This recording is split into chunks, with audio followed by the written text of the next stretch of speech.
буюу физик-химийн тестийн 22-оос 40-р тестийн тайлбарыг хүргэж байна.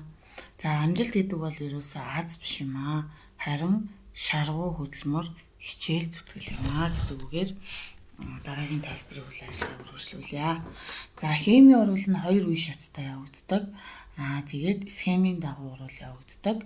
Нэгдүгээр урвал нь X-с Y эндотерм дельта H нь тэгээс их.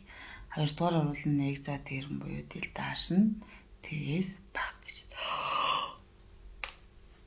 Тэгэхээр энэ дээр бол ерөөсөө 22 дээр бол угаасаа бол хариулт бол зөв юм шиг харагдаж байна. За яагаад хариулт зөв харагдаж байгаа гэхээр юу юм гэсэн үг. Ер нь бол хоёр шатыг дамжин явагдаж байгаа бол энд угаасаа энэ чинь нөгөө идэвхжлийн энерги гэдэг чинь ингээд тэгэхээр эндо байна гэдгийг яаж энд бол хоёр шатны урвал явагдсан гэсэн шүү дээ. За энд бол их бодис буюу X бодис байсан байна. За нэгдүгээр шатны бүтээгдэхүүн бол энэ байсан байна. Бүтээгдэхүүн бодис. За тэгэхээр их бодисын энерги утсаас их бодисын энерги утга нь бага утгатай байгаад бүтээгдэхүүн их утгатай байвал энэ бол эндотерм урвал байдаг. Эндотерм.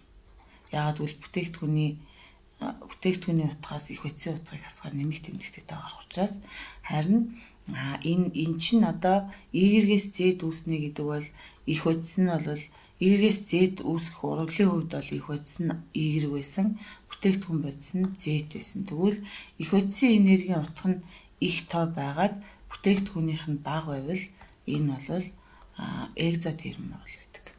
Тэгэхээр энэ хариултанд тохирох хариулт нь бол хариулт зүг байжээ.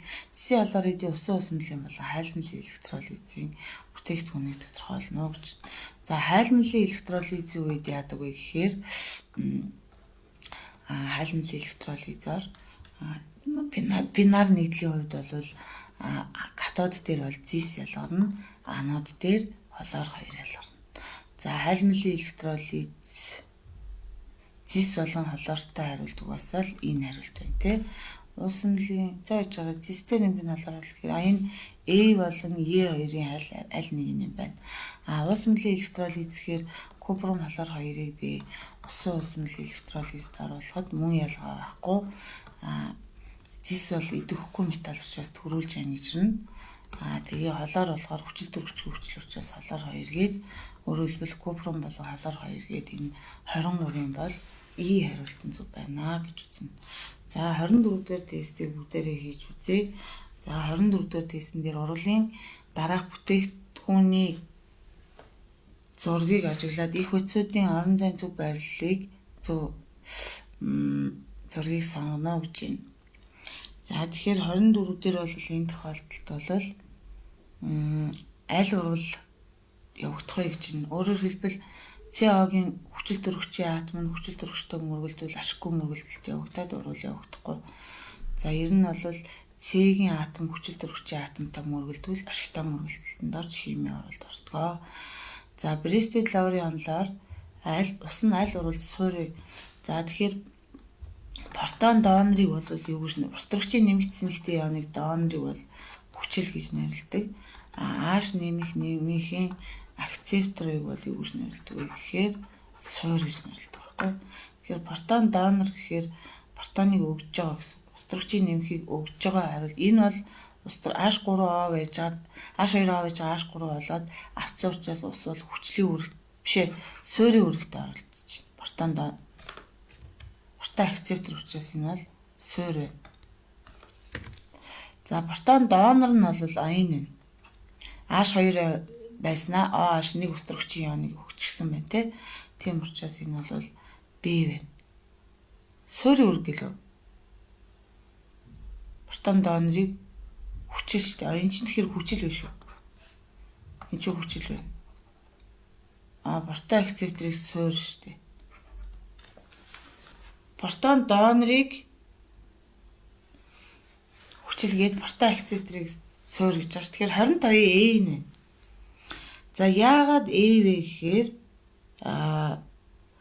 энэ протоныг энд өгсөн байхгүй. H2O байснаа H3O-гийн нэмэх гээд протеиныг авсан байна. Протеиныг авч ивэл энэ бол суур юм аа.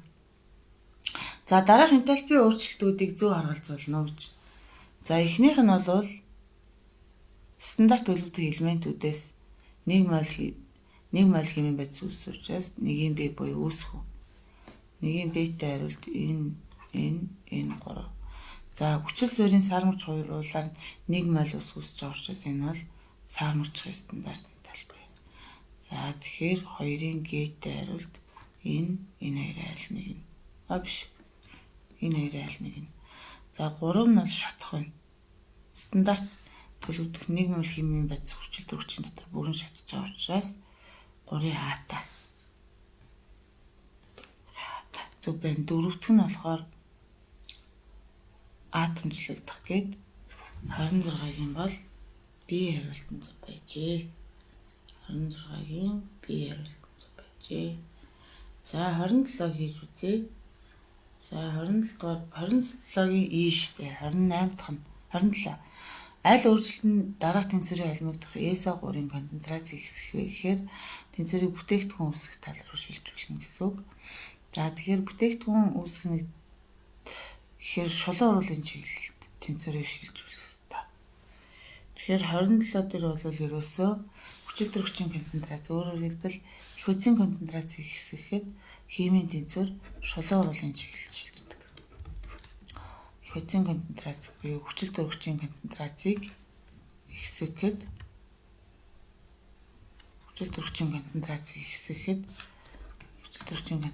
ихсгэхэд химийн тэнцвэр шулуун уруулын чиглэлд буюу их үсгийн концентрацийг ихсгэхэд химийн тэнцвэр шулуун уруулын чиглэлд шилждэг учраас 27-гийн E байна. 7.8 г бензолыг шатаахад бензолыг шатаана гэхээр O2-тэй оруулаад CO2 дээр нэмэх нь H2 үүсдэг.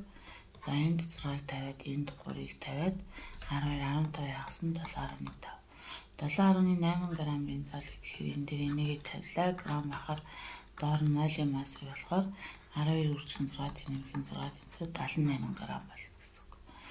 За тэгвэл 7.8 г бензолыг шатаахад 326.76 кJ дулаан ялгардаг бол за яг нөгөө гүтээ энтэй томьёоноос батсан ч болно л доо 78 г бензолыг шатаахад хийдэг гэхээр 3267.6 хасах тэмдэгтэй. Ингээд 28-ийн аль нь хийсэн бэ гэхээр хариулт нь бол зөв байжээ. B 28-ийн B вэ.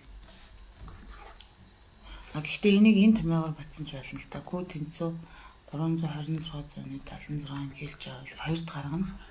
Энэ томьёогоор батвал зөв юм байна. Тэгээд ийм C6H6 тэнцүү 7.8 г гээд эндээс дельта H-ыг олно гээд энэ C6H6-ыг олохдоо массыг молийн масс тугаана 7.8 г-ыг хуваахна 78 г мол гэхээр 0.1 мол болно гэсэн үг. За тэгвэл одоо эндээс Q тэнцүү хасах тэмдэгтээ N-ийн үржин дельта H шүү дээ. Бас дельта H-ыг олохдоо хасах тэмдэгтээ Q байх нь гэсэн үг. Q нь бол 326.1 хасах тэмдэгтээ 320 энэ томьёоны хасах штэ энэ 326.76 байх нь 0.1 гэхээр 3267.6 хасах тэмдэгтээ ингээд аль хариулт нэсэн бэ гэхээр B хариулт нь зөв байжээ. Урвалын энергийн диаграммыг катализатор болон катализатортой үед явагдах урвалын идэвхжлийн энерги хоорондын ялгаа ба урвалын төрлийг заана уу гэж. За их үсгийн энерги утга нь бага байгаад бүтээгдэхүүний энерги утга нь их тоотой байвал энэ урвалаар дулааныг бүтээгдэхүүнээс хийсээр нэмэх тэмдэгтээ доогаар штэ. Тэгэхээр энэ бол эндотерм урвал гэдэг дулааны шингээ явагддаг гэсэн. Эндотермтэй хариулт 3 байна. За тэгвэл катализатортой болон катализаторгүй хөрвөлийн түвшлийн энерги гэж орой цэгээс их үцгийг харсан шүү дээ. Тэгэхээр 170-аас нь 105 тэнцүү 65 кJ мол гээд 65 кJ мол энэ дот хэрмгээд ингээд 29 бол B хариулт нь зөв байсан байна. 29 бол B хариулт нь зөв байжээ. За гэхдээ энэ D-наас адилах юм а тий. За 2 аль зөв байсан тест хийжээ. За дараа нь 30 уруулын эхэнд бензин концентрац нь 0.5 мл байсан урал эхлээд 4 минут өнгөрөхөд 2 мл болтлоо багассан. Дундаж хурдыг олгоно. За тэгэхээр 5 байснаа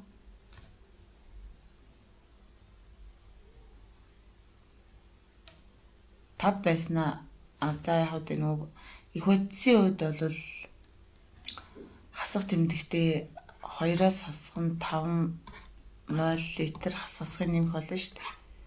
Тэгээд 4 минут өнгөрсөн байна. 4 минутаас секунд руу шилжүүлээ. 1 минут чинь 60 секундтай тэнцүү юм бол 4 минут нь 4 минут нь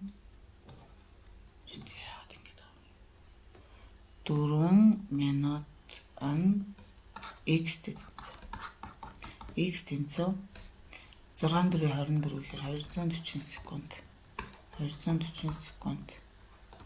Тэгэхээр 3-ыг хэдэд хуваах гэсэн үг вэ гэхээр 3-ыг хуваах нь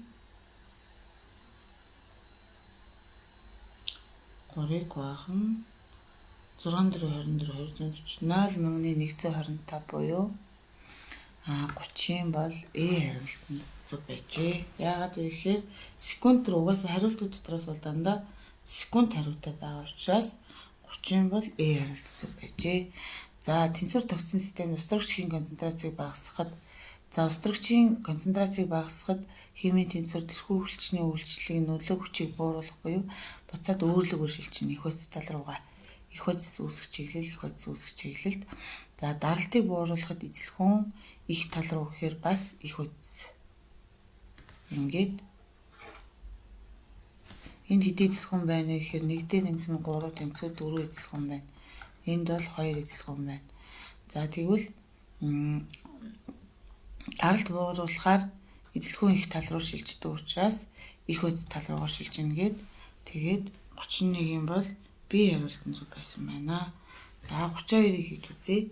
Хүчил төрөгч ангижруулагчийн үүрэг гүйцэд эсэлтэх хуралд орж байгаа гэсэн үг. Эсэлтгүүн хэмнээ өсөх ёстой. За эсэлтэх хурлаар нь эсэлтгүүн хэмнээ ангижруулагчийн үүрэгтэй гэдэг бол эсэлтэх хуралд орж байгаа. Тэгээд эсэлтгүүн хэм өсөж байгаа. За нэгдүгээр тохиолдол бол зөв байна.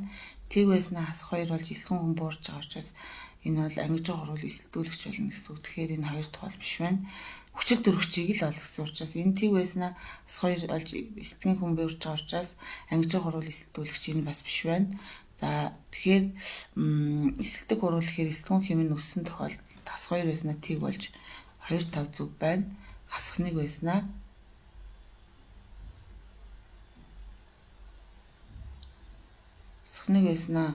хас 2 болсон. За яжаар энэ чинь ангижруулагч гэхээр эсэлтэг хуралд орж байгаа нь хэд байгаа юм бэ? Тэгэхээр 1 зөв байсан шүү. Эсэлтгүүн хэм өснө. Эсэлтгүүн буурсан. Тэгээс нь буурсан. Хас 2 байсан. Энэ 5 бас байгаа юм. За 1 5. Энд бас өссөн шүү дээ. Тэгээд 2 5 6 буюу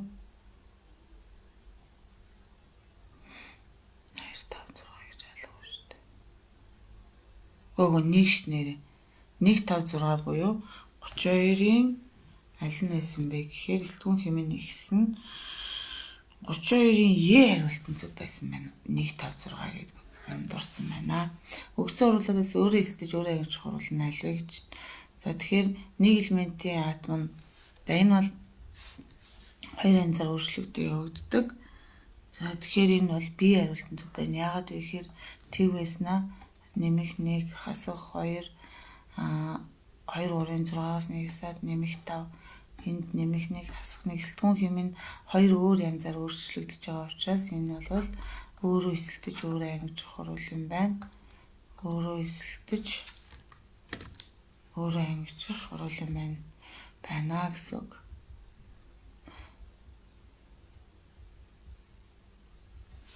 За өөрөө эсэлтэж өөрөө ангижих хурал гэдэг нь эсэлтгүүн хэм нь хоёр өөр янзаар өөрчлөгдөн явагдаж байгаа хурлыг хэлж байгаа ахнэ.